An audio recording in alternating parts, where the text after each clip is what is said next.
What's important to note in all of this is the lack of reaction from city councillors to what has been a growing issue in Toronto. With their insights, I'm joined by Karen Stintz, former Toronto City Councillor and good friend to Fight Back, and Daniel Tate, Executive Director of Integrity TO, quickly becoming a regular guest on Fight Back as well. Hello to you both. Hi, Jane. Hey, Daniel. Hi, Jane. Good afternoon. Understanding neither of you is on City Council now, what do you feel, what do you think is the reticence to hearing out the High Park Access Group, Karen? It is a bit unusual that such a large group would not get an audience with their city councillor, but it, I think, all stems from what we've been talking about, this theme that is pervasive in the city, that if you just block cars or make it too hard for cars to get around, that somehow you're building a safer city. And at some point, that logic doesn't hold. And we're seeing it in that, you know, maybe we're building a city without cars, but we're also not building a city that people want to live in. Because if you can't go to the park, for goodness sakes, like, what are we doing? Right. And the irony here, Daniel, is that drivers of vehicles observe the 20-kilometer-an-hour speed limit, whereas professional cyclists don't. Yeah, it's completely ludicrous. In my view, what you have here is a city councillor, Gord Perks, who completely capitulated to the cycling lobby at the expense of practically everybody else who needs to access the park with their vehicle for various reasons.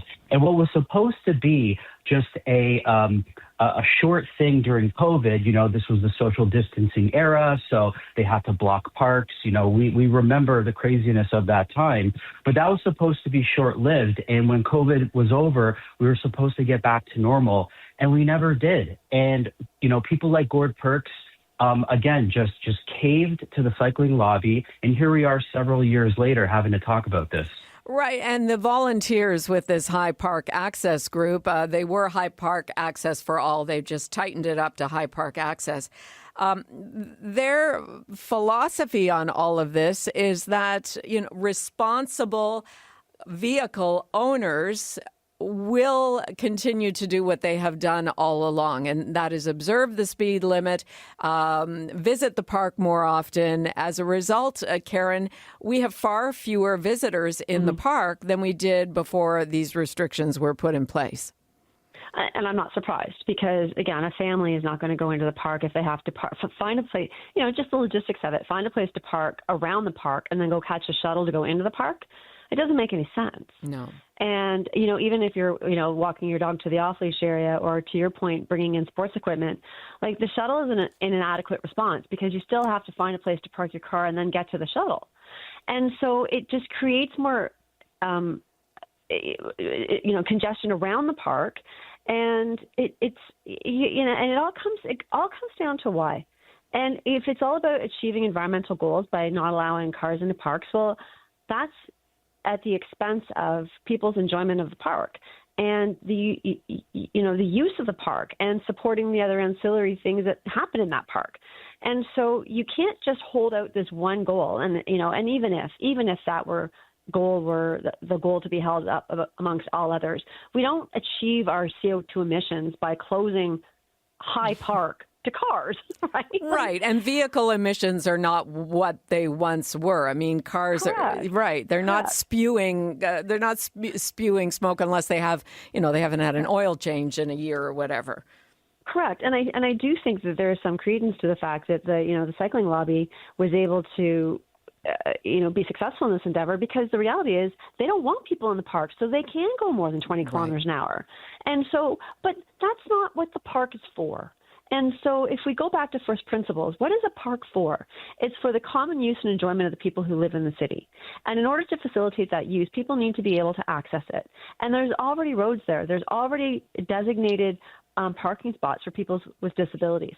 There's already places for cars to be able to access the park because it was intended, that access was intended. And so I think that this is a mistake. And if Gord Perks was running again, maybe he would give more audience to those that are mounting a campaign against it, but he's not. So I guess he doesn't care. Yeah, he doesn't care at this point. And we'll see who replaces him on October 26th.